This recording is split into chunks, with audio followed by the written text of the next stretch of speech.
You're still studying. What made you want to get involved with Amelia's magazine and sort of particularly with the fashion illustration? It's a magazine that I liked when it was in print, so I've known about it. And then I saw the fashion competition to get in the book.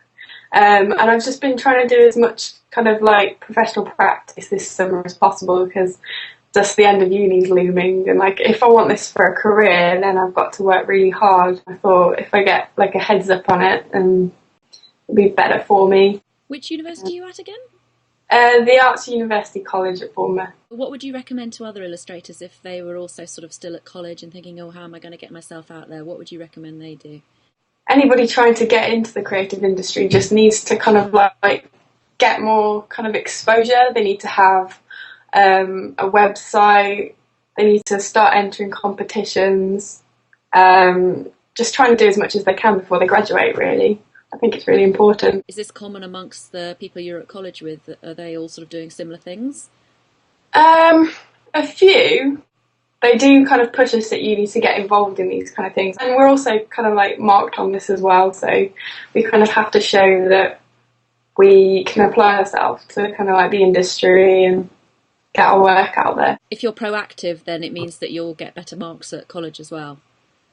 Yeah, it does. In terms of the way you construct an illustration, can you sort of just talk me through, for instance, most of the ones that you've done for us, what sort of techniques have you used? I just start off by sketching like a rough idea, really, like where I want the models to sit on the page, what kind of hair I want it to have.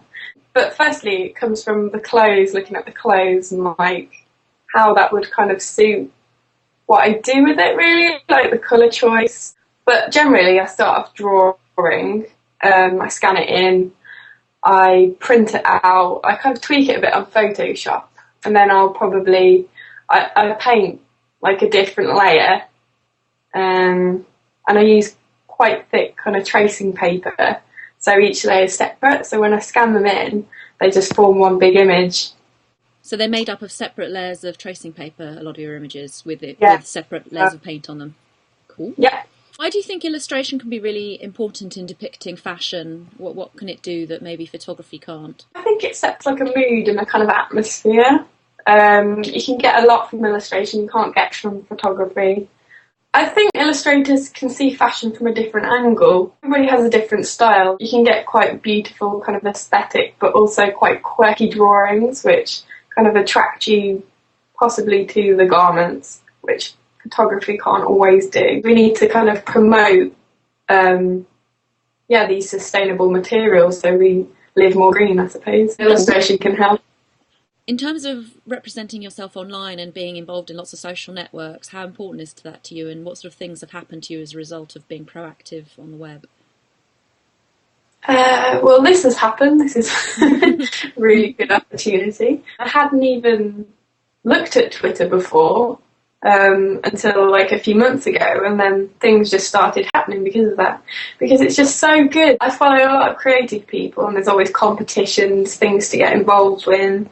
I helped out with the Inky Goodness exhibition in London, which was on Brick Lane over summer, and that wouldn't have happened unless I'd had Twitter.